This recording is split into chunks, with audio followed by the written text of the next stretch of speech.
The Rise of Brutality was album number 3. It was released October 28th, 2003.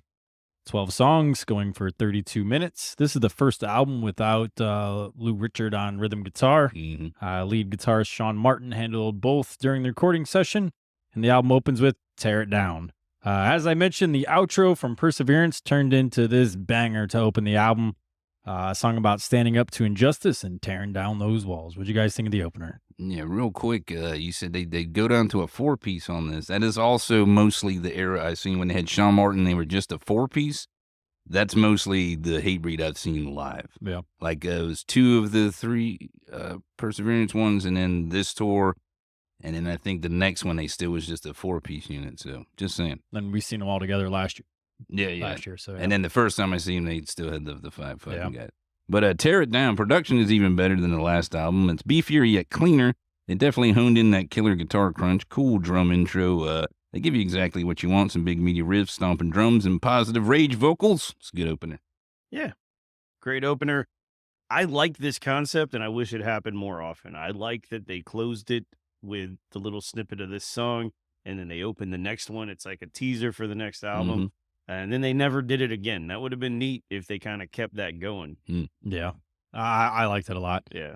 Next track is Straight to Your Face, continuing the intensity of the opening track. We'll talk about breakdowns a lot over this discography, but here's one with such a cool riff and tons of groove. Yeah, it's a catchy Straight skinker to your with face lots with of truth. pick slides in that one. Yeah. Like there's lots of pick slides all over this fucking album. Like, God damn. Every fucking 10 seconds. Big anthemic song with gang vocals. What's not to love? Facing what consumes you, the verses are pit-spinning madness. The choruses are built for that crowd interaction with the gang chants once again. That fucking breakdown. And the way they built into it, the masters of it. Kids, take note. Don't doubt me, hate me. You're all the inspiration I need. Yeah, right? Facing what consumes you. That's a pretty good title. Killer opening, Slayer meets Obituary Grinder. Progresses nicely to a sick finish. Makes you want to take a power drill to your enemy's shins. What the fuck? I like this one. Nice. I like this one a lot. I also noted, much like you did, Justin, that I think they really, when they wrote these songs, they had the live performance in mind. Like, what's going to go off live? And I think they wrote around that. Like, this part's going to pop off. Yep. And they were kind of ahead of the curve on that because that's what all the fucking deathcore bands are doing now. Yep. So they owe all of that to Hatebreed. I mean, and Hatebreed's one of the absolute best bands you'll ever see live. Like, if you want energy, fuck the stage show. If you just want the energy and the rawness, it's Hatebreed. 6 times I've seen them, they killed it every absolutely crushed love it. seeing them live. Speaking of the live show, the next track is Live for This. This is the hype song to end all hype songs. If you're a fan of live music, it gets no better. This is what it's all about. And that chorus, every drop of blood, every bead of sweat, I live for this. Followed by, if you don't live for something, you'll die for nothing. Where's that damn pick? Because I'm fucking ready to go just sitting here right now. I can't keep reviewing this without getting up here in a minute. Getting excited. Yeah, live for this. This is the one that Joster really gets into his excited, jumpy style of rocking out. He does a lot of that fist pumping. You know what I mean? Too, yeah. Like I said, I had seen him a few times before this album, but it was noticeable that when this shit kicks on, he's like one smiley ass crowd hyping motherfucker. You can't help it, man. This is kind of like the Hatebreed theme song, man. This sums up what they're all about, man. Yeah, it's a good one. Theme song after I Will Be Heard, I guess. I mean, it's one of them ones, but he gets really excited and he does that jumpy dance thing. I Will Be Heard is their anthem. This was their theme song. How about that? Yeah. So no joke, when I first met Big Baby Jesus, Bulldozer, I was going through some shit. And he totally quoted lyrics from this song, giving me life advice. Nice. I'll never fucking forget that. Good for him. Man, that's deep, bro. Hell yeah. I was like, did you say it? He's like, no, man, that was Jamie Justin. But important to note, this song was nominated for a Grammy. Oh, yeah. They lost to Motorhead doing a cover of Metallica's Whiplash. So strange. If I'm not incorrect. So strange. But I'm sure Justin was just fine losing to Lemmy. So yeah. It's actually a pretty good cover, man. I mean, no bullshit. Doomsayer, ramping up the aggression into that absolutely monstrous breakdown to close out the track. Your doom awaits you. This one's good, man. It's got a cool demonic effects on the vocals. He doesn't do too many effects with his vocals, but when he does, it's usually pretty fucking cool, man. I like that I'm one. surprised you like this one, Justin. I think it's got big Slayer vibes all over it. Nah, I've seen Randy come out for the breakdown. Randy Blythe from Lamb of God. It's this Who the song fuck is else so were you good. talking about?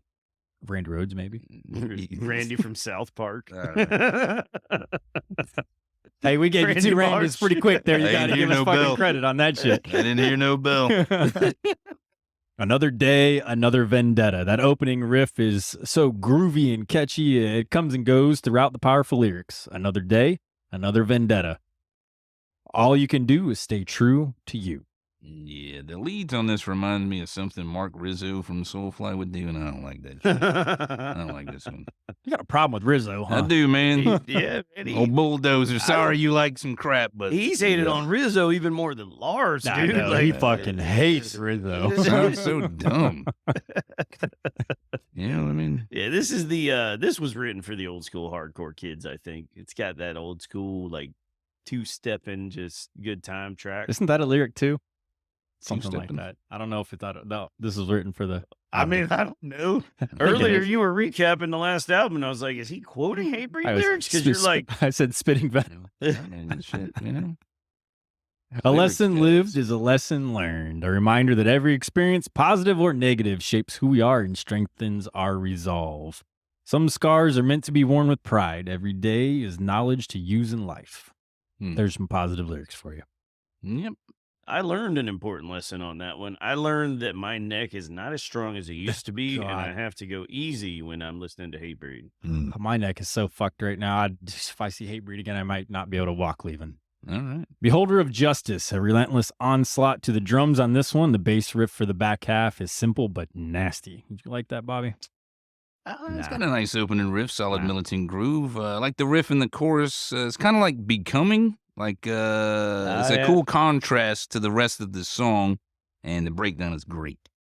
Yeah, I thought that one had like more Sepultura type vibes. Well, I'm But, just saying, you know, like, groove metal, like yeah, it definitely. but Becoming has, like, the whole rest of the song is in the contrast to what's going on with the chorus, and True. it sounds really fucking cool, I think. Same vibes, man. This is Now, another standout on the album. Rapid fire riffing, tons of energy, and as always, a great message in the lyrics about determination, self-control, and living in the moment. If I control myself, I control my destiny. This is Now. Yeah, man, you had said that they were, like, ahead of the game on thinking about some of this stuff. My notes here, smart songwriting here, mixing the gang chant style with the arena rock crowd chants to get more of an engaging experience from an audience that's increasing in size.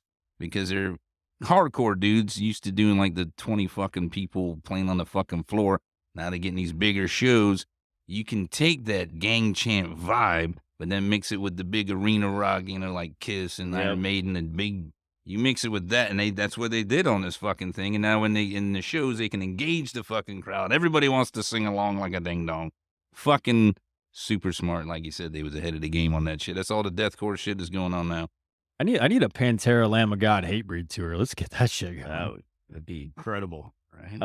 My shoulder still hurts from Pantera Lamb of God for the record. Dude, how cool is it, though, that they have a song that's this fucking good and this popular all the way, like, buried almost at the end of this fucking album? Yeah, it's strange placement. 4 tracks from the end. And This song was everywhere when it came out. Like, Mhm. I thought this song was going to blow them up, like, super big. But I think that you kind of put an automatic, like, ceiling on your success when you name your band Hatebreed. Yep. Yeah. And I've heard Josta talk about that. Like, I know Surprised he didn't He's get sued by Danzig. probably, like, if he could go back and do it again, he would name it something else. Because they've went through so much shit. Like, Fuck, that's good. people Name's calling them provocative. Nazis and all kinds of shit. Yeah. Like, Yeah, fuck you, good. and then he named his fucking record label Stillborn Record. You just want everybody to fucking hate you. Hey. Good, stirs up the fucking goddamn nest. Voice of contention. If they said they knew the truth, they lied. Those are my notes also. That's a great opening lyric. Those are my notes, what you just Yeah, said. that was me too. What else do you need to fucking say? It's huh? another groove metal track too, man. Yeah. Like they were embracing that kind Yeah. of Pantera vibe there. Choose or be chosen. Kicking it back up with the 2-step and hardcore roots here. Yeah, they definitely kept the energy consistent, still keeping a brutal pace on the back end. They are pretty good about a consistent pace. Yeah. Except for the fucking one last song where they had that random Sepultura tribute. They fucking do not slow down. Talking about blood-soaked memories. Oh yeah, Like their slowest song is usually still fucking pummeling Oh, like yeah. harsh yeah. and fast. Like, There's no faster ballads. than most people's fast song. God Yeah, damn. Josta has a bunch of side projects, so he doesn't ever taint what Hatebreed is. Yeah, man, it's fucking Con- good though. Confide in No One is the closer. I love Josta's vocal cadence throughout the verses. The drums are intense in this one. Another huge neck-snapping breakdown. Great way to close out the album. Yeah, one more beating on the way out. They're usually pretty good about a closer, though. And like I said, they keep the fucking energy and they don't lose it on the fucking closer. Because when you got an album, like a band like this, you don't want the last one to fucking suck and be a bunch of pussy shit. No, rage all the way through. yep, absolutely. I think that, like you said, they put some thought into how they lay out these tracks, and they make sure they don't lose momentum. And I think they saved a really good one for the end instead of just going out on a filler track. Like, no, they went out with a bang. Yeah. It was a good one. That's paying attention to your fucking job when they're live. That's what they're doing. They're putting these songs in the set, see which fucking works, and then they And build an that's- album on that. Yeah, it's fucking smart, And man. that's why, like, it's well known, like you've seen Hatebreed, you said 6 times. Mhm. I'm somewhere around that number. I don't know. Their offhand, sets are killer Their- every fucking time. Their set list changes every day. Never the because same. they see what's going off, like what's working for which crowd, and they change it. And sometimes Josta just calls that shit on the fly. I was getting ready to say, I love when they do that. We're like, Yeah. they ask the crowd, what do you What do you want wanna to fucking hear? hear next? Yeah, And they'll they're just prepared for play anything, it. man. And Severed, that's and they play it. fucking play it. a hardcore show. That's Yeah. a fucking So yeah. good. Yeah. I think the only time I seen them where they didn't go longer was when they was on the Ozfest. You're on a fucking festival. You Yeah, gotta yeah, get you it. gotta can't do do it. much Every about that. fucking time they crank out the set and they're like, hey, we got some time. What do you want to hear? And then if you call out some shit they already played, they're like, fuck it, we'll play it again. Fucking goddamn professionals. Yeah, so the absence of Lou Richards is felt, man. That's a bummer. I liked him. Sound quality is amazing, but the songs just aren't there. This mostly feels half-assed. Maybe they rushed it. The album has some cool stuff, but mostly it's lackluster. Saw him on this tour, and he still crushed it. But Hatebreed's Rise of Brutality is a 3 upside-down pentagrams. Ouch. Yeah, ouch. Rise of mediocrity. Ouch. Yeah. Boo. Yeah, boo. Overall, I think they had some big expectations, some probably Mm. huge Yeah. expectations following the success of Perseverance. Rushed it. This album doesn't quite match that one for me. Mm-mm. It's obvious, though, that they put a lot of work into crafting songs that were going to enhance the live performance. And I think that's the big thing about this album. Paid off later. This album was written for the live performance. Mhm. Not a perfect album, but it's pretty damn good. Rise of Brutality is a 5 out of 6 for me. Nice. So pretty close. It's a natural continuation of Perseverance. These feel like two parts of the same album to me, and the outro of one leading right into the first track here would kind of hint to that, at least in my opinion.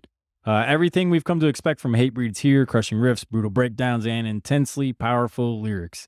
Top to bottom, this is another killer album, but I always preferred Perseverance over this, so I can't give it a perfect rating. Rise of Brutality is a 5.5 out of 6 for me. Nice, right. Jensen.